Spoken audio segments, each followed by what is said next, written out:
नमस्कार, सभी का स्वागत है भारत उदय समाचार के एक विशेष रिपोर्ट में। दरभंगा के हायाघाट प्रखंड में मौजूद हैं और 6/1 जिला परिषद से उषा देवी के पुत्र यहां गोपेश झा हमारे साथ मौजूद हैं और इनसे जानेंगे कि आखिरकार इस बार जिला परिषद के जो उम्मीदवार बने हैं इसका उद्देश्य क्या है और ये अपने क्षेत्र में क्या विकास करेंगे और क्या सपना लेकर आ रहे हैं। सबसे पहले इनका स्वागत करते हैं। गोपेश जी, भारत उदय समाचार में सबसे पहले स्वागत है आपका। धन्यवाद आपका। भारत उदय समाचार टीम को बहुत बहुत धन्यवाद। और यहाँ पे जो पंचायती राजनीति में इस बार हम उतरे हैं, सो समझ लीजिए जो यहाँ की व्यवस्था से परेशान होकर, भ्रष्टाचार से परेशान होकर, स्वास्थ्य व्यवस्था से परेशान होकर, शिक्षा व्यवस्था से परेशान होकर, जब सब कुछ को देखे चारों तरफ से अंधकार ही अंधकार है, मेरा आने वाला भविष्य अब खराब होने जा रहा है, मेरा आने वाला भविष्य गड़बड़ हो जाएगा, तब जाके हम एक निर्णय लिए। और एक हम ही निर्णय नहीं लिए, हमारे साथ बुजुर्ग, युवा, महिलाएं, जितने भी हमारे जो हमको इससे पूर्व में काम करते हुए देखे थे, जो एक सोशल एक्टिविटी के तौर पे, जो एक समाज सेवा के तौर पे वो लोग काम करते हुए देख रहे थे, उन सभी लोगों का इच्छा था जो ये राजनीति में आए और राजनीति में आके यहाँ पे कुछ अलग करे। और इसी वजह से हम यहाँ पे पंचायती राजनीति में आए और माँ का आशीर्वाद मिला है। माँ को खड़ा किए हैं जिला परिषद से। मक्का छाप है 5 नंबर। सबसे पहले मैं आपका यहाँ पर ये जानना चाहूँगा कि आप कहाँ के रहने वाले हैं, आपका पूरा जो पता है और आपका पूरा नाम क्या है, पिताजी का नाम, ये सब। मेरा नाम प्रभाशंकर गोपेश है। मेरे पिताजी का नाम श्री अरुण कुमार झा है, माँ का नाम उषा देवी है और हम पूर्व में बैंक एम्प्लॉय रहे हैं। और समाज सेवा का जो ये मन में एक ज्योति जगा हुआ था शुरू से, और हमेशा समाज सेवा का इच्छा रहा अंदर से, जो लोगों के बीच रहें और लोगों को लोगों की भी इच्छा रही जो ये भी हमारे समाज सेवा में रहें। तो जाके हमने बैंक की नौकरी छोड़ दी। मैं प्राइवेट बैंक में एज असिस्टेंट मैनेजर कार्यरत था इससे पूर्व में, लेकिन अभी चुनाव का समय है, मैं कैसे लोगों के बीच अपने आप को रिप्रेजेंट कर पाता। अगर मैं बैंक में रहता तो लोग ये भी कहते जो ये बैंक का एम्प्लॉय है तब फिर राजनीति कर रहा है। तो हमने पूर्ण रूप से मार्च में मुझे रिलीविंग मिल गई और मार्च के बाद पहले भी मैं एक समाज सेवक के तौर पे काम कर रहा था। क्या है समाज सेवा में अभी तक? शायद हम सबसे पहले पूरे भारत उदय टीम को हम धन्यवाद देते हैं और आपको भी हम जगजीत भाई धन्यवाद देते हैं। जो 2 साल 3 साल से, आज से 2 वर्ष पूर्व जब कोरोना काल था, तो लोग अपने भाई से, अपने पिता से, अपने माँ से सबसे दूरी बना के रखते थे, सबसे अलग अलग रहते थे। और जनप्रतिनिधि की बात करूं तो जब जनप्रतिनिधि को फ़ोन किया जाता था किसी सामान के लिए, जो मुझे यहाँ पे ऑक्सीजन की आवश्यकता है, यहाँ पे मास्क की ज़रूरत है, मुझे खाने की दिक्कत है, तब जनप्रतिनिधि सो रहे थे, अपने क्षेत्र के एक जनप्रतिनिधि। तब जाके हमने एक निर्णय लिया जो इन जनप्रतिनिधियों को सिखाएंगे, बिना समाज सेवा किए हुए आप राजनीति नहीं कर सकते हैं। लोगों के बीच हर एक आपदा विपदा में आपको उपस्थित रहना होगा।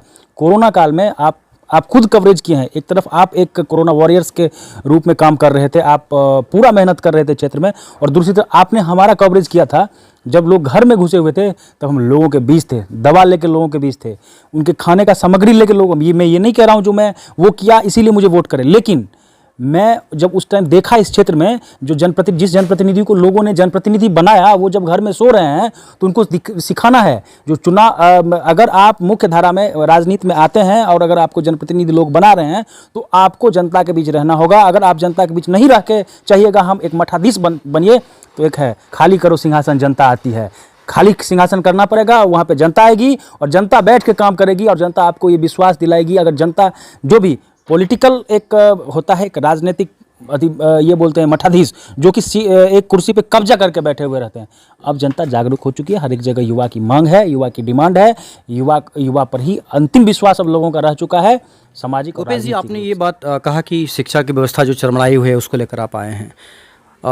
जनता है आपके क्षेत्र की, वो जानना चाहती है कि आखिरकार गोपेश झा 6/1 से और उषा देवी जो आ रही हैं वो क्या उद्देश्य लेकर आ रही हैं? देखिए, नेता नहीं चुने, जनता इस बार बहुत जागरूक हो गई है। जनता, आप भी चूँकि कवरेज किए हैं, हर एक क्षेत्र में 81% युवा निकल रहे हैं हर एक सीट पे। चूँकि उसका कारण है, जनता अब नेता नहीं चुन रहा है, जनता अब बेटा चुन रहा है। और बेटा को क्यों? तो खून लेके तो बेटा उपस्थित वहाँ पर रहेंगे। समय समय पर जब भी किसी प्रकार का जरूरत होगा, आपदा और विपदा में, तो बेटा खड़ा रहता है। आप भी देखते हैं घर का बेटा। तो हम इस समाज के बेटा हैं और जनता उस हिसाब से यहाँ पे हमको समर्थन कर रही है। आपको हम बता दें, जो हमारे पंचायत से एक ही कैंडिडेट हम हैं। मैंने आज से 3 महीना पूर्व, 4 महीना पूर्व एक घोषणा किया था। मुझे पंचायत से, सोहरा पंचायत से, और मैंने 4 महीना पहले घोषणा किया था जो अगर हमारे पंचायत से और हमारे जो अगर कोई आएंगे तो मैं उनका जो है सो समर्थन करूंगा। लेकिन युवा होना चाहिए, और किसी भी पंचायत से ये नहीं है, लेकिन युवा होना चाहिए युवा आएँ और कार्य करें। युवा क्यों होना चाहिए? क्योंकि उनके पास विजन है, वो काम करेंगे हर एक क्षेत्र में। आपने बोला शिक्षा व्यवस्था, आप एक हमारे ठीक बगल में परियोजना बालिका उच्च विद्यालय, उसका रास्ता का हालत देख लीजिए। आप खुद के आप मझोलिया पंचायत में जाइए, अब वहाँ के प्राथमिक विद्यालय का हालत देख लीजिए, उस विद्यालय का जर्जर भवन को देख लीजिए। हमारे यहाँ के प्राथमिक विद्यालय के सोहरा पंचायत के प्राथमिक विद्यालय का जर्जर भवन देख लीजिए। और वहाँ की शिक्षा, एक तो कोरोना शिक्षा व्यवस्था को खा गया, ऊपर से हमारे यहाँ शिक्षा का उचित व्यवस्था नहीं है। आखिर हमारे यहाँ बच्चे की उपस्थिति 100% क्यों नहीं होती है? ये काम युवा ही कर सकता है। और स्वास्थ्य की व्यवस्था जहाँ तक बात है, हम आपको बता दें, जो हमारे हायाघाट क्षेत्र में दो स्वास्थ्य, एक स्वास्थ्य केंद्र है, एक प्राथमिक उप स्वास्थ्य केंद्र है। हम उप स्वास्थ्य केंद्र की बात करें, उप स्वास्थ्य केंद्र तो अभी जाके थोड़ा सही हुआ है अभी कोरोना काल के बाद, लेकिन कोरोना काल से पूर्व उप स्वास्थ्य केंद्र का स्थिति ये था जो वहाँ पे एक भी डॉक्टर की उपस्थिति नहीं होती थी। और हमको कंपाउंडर होती थी क्या डॉक्टर की बात? नहीं, कंपाउंडर भी नहीं। और हम आपको बता दें, जो हमको इलाज कराने के लिए डीएमसीएच जाना पड़ता था। इस वक्त आपने डीएमसीएच की बात किया, मैं रोकना चाह रहा हूँ आपको कि आपके क्षेत्र में जो अस्पताल है, हायाघाट अस्पताल, क्या लग रहा है कि उसके भरोसे लोग जी पाएंगे क्या? नहीं जी पाएंगे, वही बात कर रहे हैं। जो हमको इतना दूर क्यों जाना पड़े डीएमसीएच, हमारे ही क्षेत्र में जो हमारा वर्तमान, मैं ये नहीं कहता हूँ अभी तुरंत नया हॉस्पिटल, लेकिन मैं ये कह रहा हूँ जो संसाधन उपलब्ध है, वो संसाधन यहाँ पे उसका उपयोग जनता को करना चाहिए। जनता के लिए वो संसाधन है, उस संसाधन का पूर्ण उपयोग होना चाहिए। ऑक्सीजन के लिए आप कोरोना काल में देख लीजिए, कोरोना काल में हमारे यहाँ अगल बगल में स्थिति ये था, जो आदमी मर रहे थे, आदमी बीमार पड़ रहे थे, हॉस्पिटल की व्यवस्था सुदृढ़ नहीं था। हमारा एक ही उद्देश्य है, जो यहाँ पे किसी भी हालत में हर एक प्राथमिक स्वास्थ्य केंद्र पर वहाँ पे डॉक्टर की उपस्थिति 24/7 रहे। डॉक्टर नहीं, कंपाउंडर नहीं। स्वास्थ्य केंद्र और उप स्वास्थ्य केंद्र डॉक्टर के भरोसे चलते हैं, कंपाउंडर तो असिस्टेंट होते हैं। और रोजगार हम बात कर रहे हैं, आपको लगेगा जो रोजगार की मुद्दा क्यों उठा दिया, हम रोजगार की बात इसीलिए कर रहे हैं। शिक्षा और स्वास्थ्य और रोजगार, तीन चीज़ पे काम चलता है। रोजगार, हमारे यहाँ की युवा को देख लीजिए, सभी पलायन के मोड में है। आप गांव-गांव घूमिए, क्या हमारे पास संसाधन की कमी है? हमारे पास जितना संसाधन है और हम लोग जितने सुखी और संपन्न हैं, उतना कहीं के लोग नहीं, किसी राज्य की कहीं के लोग उतना सुखी संपन्न, शांति है हम लोगों को। और ये मिथिला है, मिथिला में शांति है, यहाँ पे संसाधन की कमी नहीं है, लेकिन आज हम लोग पलायन के शिकार हैं। ठीक है, हम ये नहीं बात करते हैं जो आपके यहाँ अशोक पेपर मिल क्यों बंद है, ये बहुत बड़ा मुद्दा है। ये मुद्दा करके राजनीति चमकाने के लिए नेता आए और राजनीति करके चले गए हायाघाट से। लेकिन हम बात करते हैं स्थानीय लेवल पे, क्या जनप्रतिनिधि ये नहीं कर सकते हैं? लोगों को अप्रोच नहीं कर सकते हैं, लोगों को जगा नहीं सकते हैं, लोगों को ये नहीं कर सकते हैं, मतलब उनको उनके मनोबल को मजबूत नहीं कर सकते हैं क्या? उनको जो है सो लघु उद्योग, अदौड़ी, दनौड़ी, तिलौड़ी, पापड़, इस टाइप के छोटे छोटे उद्योगों की बढ़ावा की ज़रूरत है अभी। और अभी वो राजनीति नहीं है, जो राजनीति एक वोट के ठेकेदार को आप पकड़ लीजिए तो आपको वोट मिल जाएगा। अब जनता जागरूक, अब शिक्षित को जनता चुन रही है। आपको हम बता दें, बीटेक मैकेनिकल से हम पास आउट हैं। बीटेक मैकेनिकल करने के बाद हमारा जॉब एक टाटा की सपोर्टिंग ग्रुप कंपनी थी, एमटेक ग्रुप, जो कि मल्टीनेशनल कंपनी है, उसमें एज असिस्टेंट मैनेजर हम काम कर रहे थे।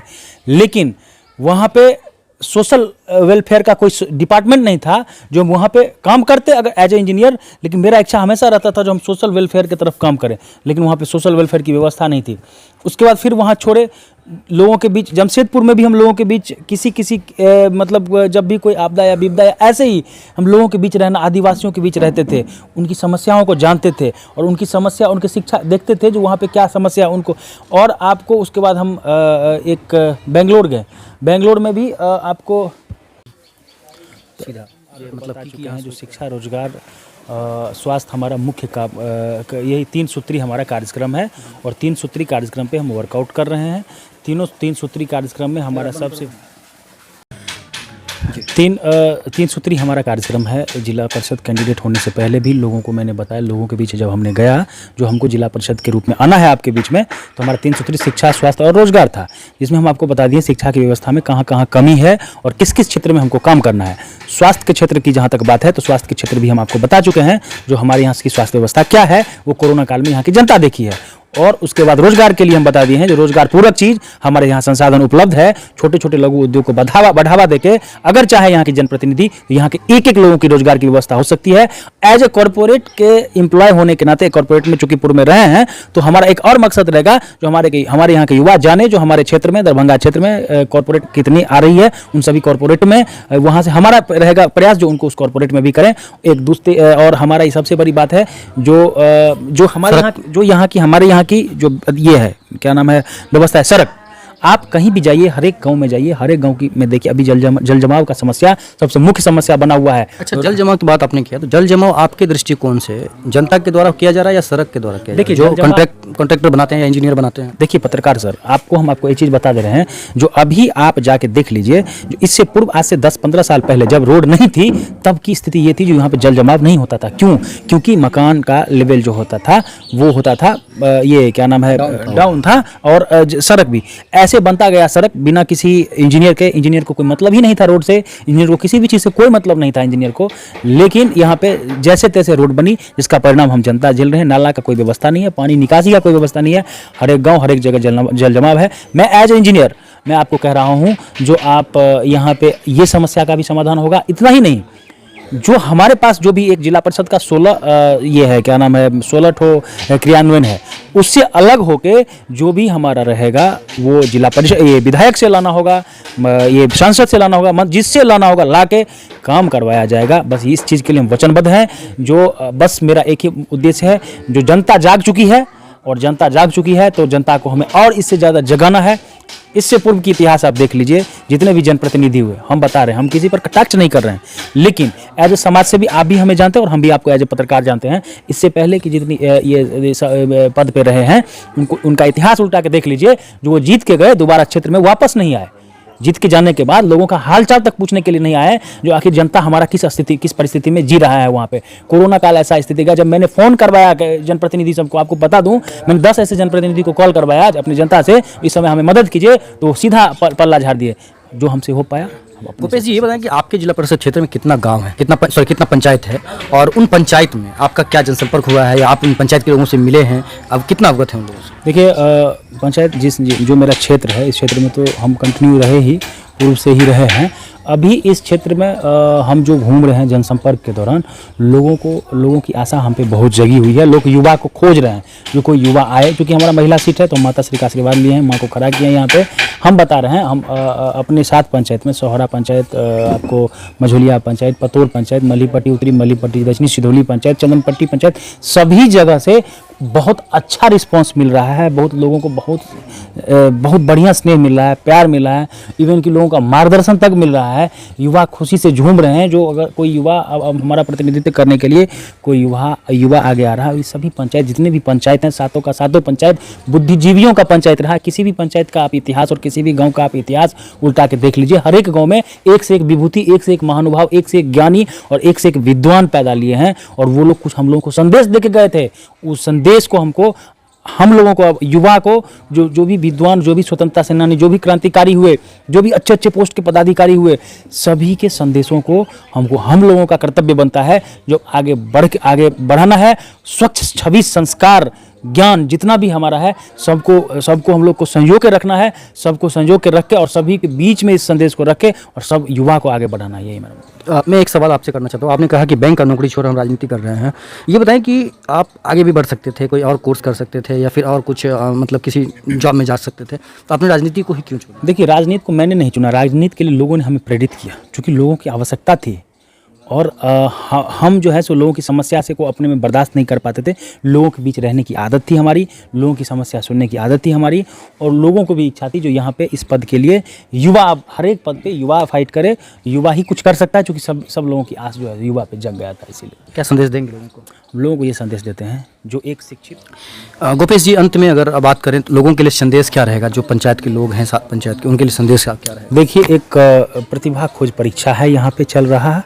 इसमें हम आपसे करबद्ध निवेदन करते हैं, जो आप चुने, ऐसे को चुने जो समाज के लिए कुछ किया हो, समाज के लिए कुछ करे, और कंपेयर करें कैंडिडेट का, जो शिक्षित कैंडिडेट कौन है और अशिक्षित कैंडिडेट कौन है और गंदा राजनीति के कैंडिडेट कौन है, अच्छे राजनीति कौन किए हैं, सभी को उसमें से जो आपको अच्छा लगे उस कैंडिडेट को आप चुने, हमारा निवेदन है। और हमको ये अपना विश्वास है, अगर आप हमें मौका देंगे तो हम पूर्व से ही जो समाज सेवा का काम करते आए हैं उस लकीर को थोड़ा लंबा खींचने का प्रयास करेंगे और हमसे जो भी बढ़िया से बढ़िया, बेहतर से बेहतर बन पाएगा, हम आप लोगों के बीच 24/7 मेरा नंबर सार्वजनिक रहेगा। मैं नंबर सार्वजनिक करके मैं हमेशा आपके दुख और सुख में आपके साथ। हम एक चीज़ और आपको बताना चाहते हैं, जो हम आपको बता चुके हैं, जो हम एक बैंक के एम्प्लॉय थे और बैंक की नौकरी हम छोड़ दिए हैं समाज सेवा के लिए। हमारे पास अगर कुछ है जनता को देने के लिए तो हमारा पूर्व में किया हुआ सेवा और आने वाले समय में सेवा करने के लिए हम आपके साथ तत्पर रहेंगे। तो आप एक जनता तो बहुत सीधा जनता होते हैं। हम एक निवेदन करेंगे जो अपना मूल्य न तय करें, आने वाले भविष्य कैसा हमारा मजबूत हो, जो आप किसी दूसरे राज्य को देखें, दूसरे क्षेत्र के पंचायत को देखें, वैसा काम करें। आपको अगर कोई कैंडिडेट अगर आपको आके 500 रुपया दे देता है तो वो मूल्य तय कर देता है, और जो कैंडिडेट अगर मूल्य आपका तय कर देगा वो कैंडिडेट वापस क्षेत्र में नहीं जाता है। हम आपसे निवेदन करते हैं, जो आप लोग वोट के ठेकेदार के ऊपर नहीं जाएं, आप अपने मन से मतदान करें, हृदय से मतदान करें, दिल से मतदान करें और ऐसे को चुनें जो क्षेत्र में शिक्षा, स्वास्थ्य और रोजगार पर काम करे। और हम आपको पहले भी बता चुके हैं, हम तो खुद अभी बेरोजगार हैं, हम अभी आपको कुछ नहीं दे सकते हैं, लेकिन देने के लिए हम आपको आगे ऐसा चीज़ देंगे जो कि आपके बच्चों के भविष्य उस पर निर्भर रहेगा, जो कि शिक्षा पे हम वर्कआउट करेंगे, स्वास्थ्य पे काम करेंगे, रोजगार पे काम करेंगे। हम आप सभी लोगों से निवेदन है, जो अच्छे को चुने, सही को चुने। ये थे मेरे साथ गोपेश झा, जो उषा देवी के पुत्र हैं, खासकर 6/1 से जिला परिषद के उम्मीदवार बने हैं। ऐसे ही किसी और उम्मीदवार के साथ आपको विशेष कवरेज दिखाएंगे। देखते रहिए भारत उदय समाचार जगजीत के साथ।